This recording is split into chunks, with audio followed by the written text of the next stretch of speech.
If you guys are looking at the factory system, as in like what Can-Am offers, just skip that. It's complete garbage, and you can literally take two 6.5 speakers and a head unit. I mean, it doesn't have to be this head unit. It can be any head unit, but we got that Jensen factory system in our first Defender, and it's a 4-speaker system in the Max, and it's got a head unit that's Jensen or JVC. I can't remember. I think it's Jensen, but it's complete garbage. Sounds horrible.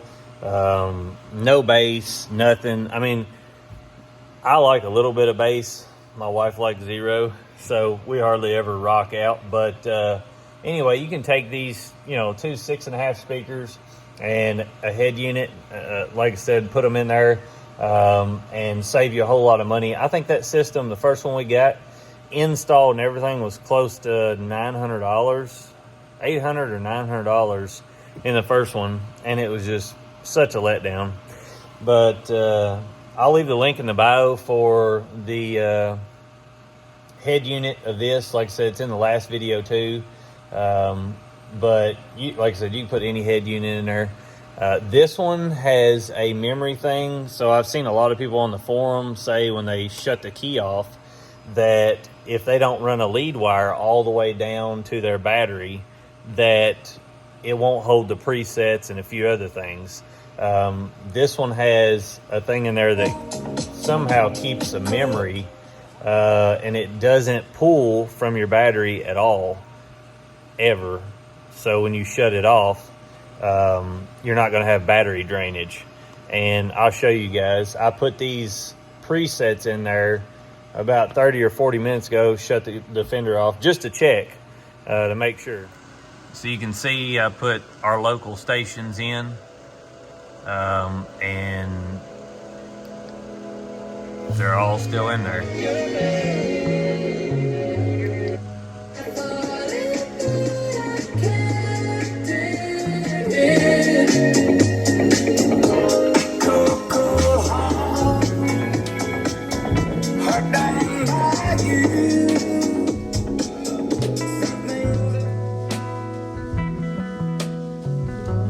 Now, a bunch of you audiophile guys are gonna want 4 speakers and a sub, but I just put these in here for right now.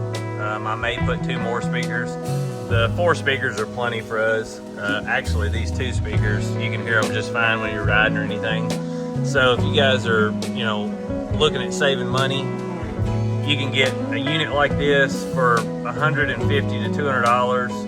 And then if you want to add a backup camera to it, it's got the ability to do that. And then also a really cool thing that Boss Audio does, if you see this little star here, it's got an auxiliary hookup in the back. So you can wire like auxiliary lights to it or anything. And then you just push this button and it turns them on or off, and it shows you up here in the top. You can see that little star. That shows you that your auxiliary's on. And of course, if you got lights, you're gonna see them on. And then you just push it again, shuts it off. You've also got a dedicated camera button.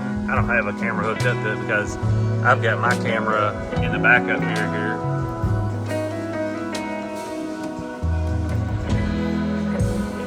It's for a front or rear. Tell you what else, this thing's got a GoPro hookup to it in the back.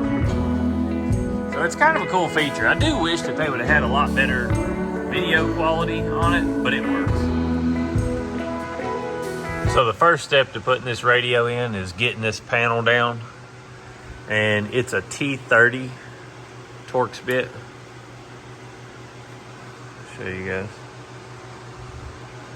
somewhere on here.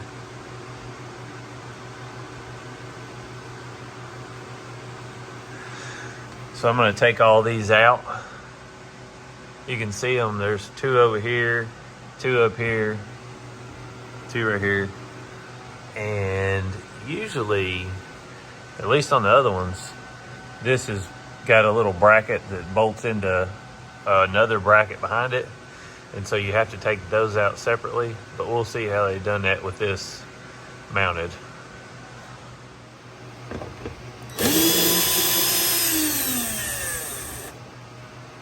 So once you take all those out, including the little mirror brackets, this just drops down.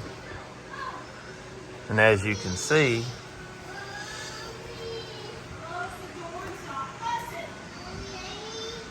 once you get it out, it's already got the circles to tell you where to drill your holes for your speakers. And then you can see the line back here too.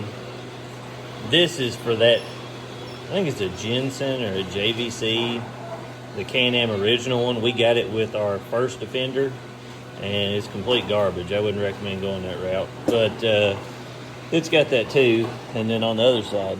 So you know exactly where to drill your speaker holes. You don't even have to measure it out or anything like that. But you've got a bus bar right here. See all this? So you've got positive wires, negatives. You pop this off, all that's behind there. So you can hook up a speaker. Now,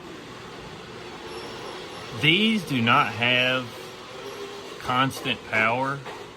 So if you get a stereo that needs constant power to keep memory and all that, you're gonna have to run one wire over your head through here and to the battery, or find a wire that's under your ignition that's hot when you turn the key off but only puts out so much ampage. What you'll need for this project is hole saws. This one's 3 5/8, and that drills the hole for the back of this media input. And then you'll need another hole saw for your speakers. It makes it easier to make the holes perfect. You can see right here, you just drill through that and then drill your hole through this.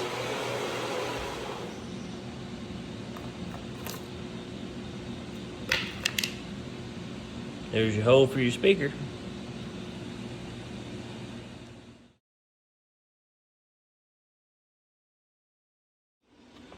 So you can see I've got these put in, this hole cut, and this over here. Slide this down in here and then mount it. So here it is with that mounted up, your speakers. See how it all fits.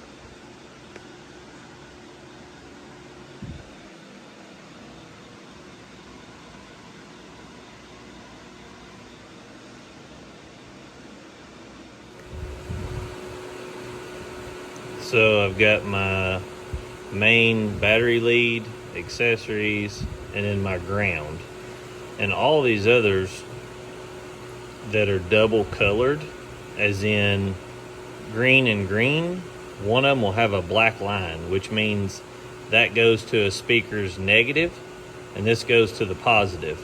And then you can look at this spec sheet right here, and it'll tell you that the green is for the rear left speaker, and the green with the black line is for the rear left negative. You can see it right there. And then you just wire this to this right here. I'll show you after I get it in there how it goes. And then I've only got 2 speakers going in the front right now. So these right here will go to my speakers, and everything should be good to go. These are 10mm bolts right here. I'll let y'all see the moment of truth, whether we done this right or not.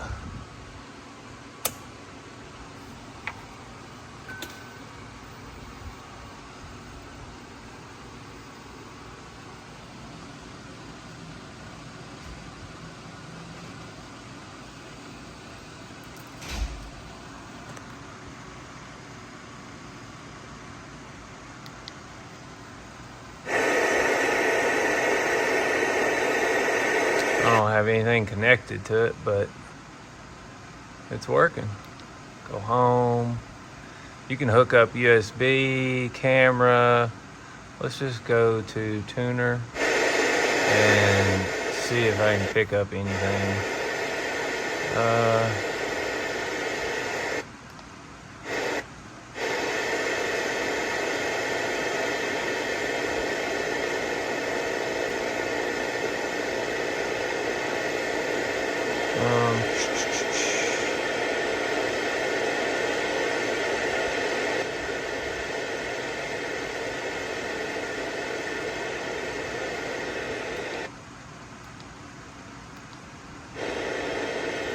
not sure how to individually change the channel.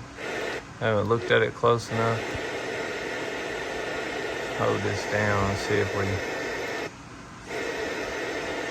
Anyway, it's working. I'll have to figure out.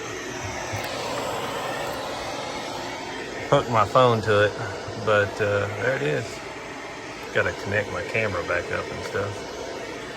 But you can also put a camera on this, like I was saying. You've got different modes, and you've got all these different inputs. If you put a camera on there, it's got an input in the back. So if you wanted to have this with a camera, you could have a little reverse backup system.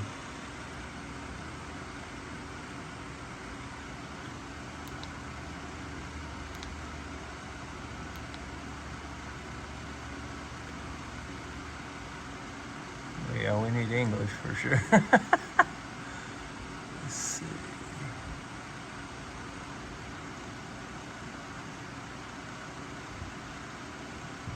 Cool.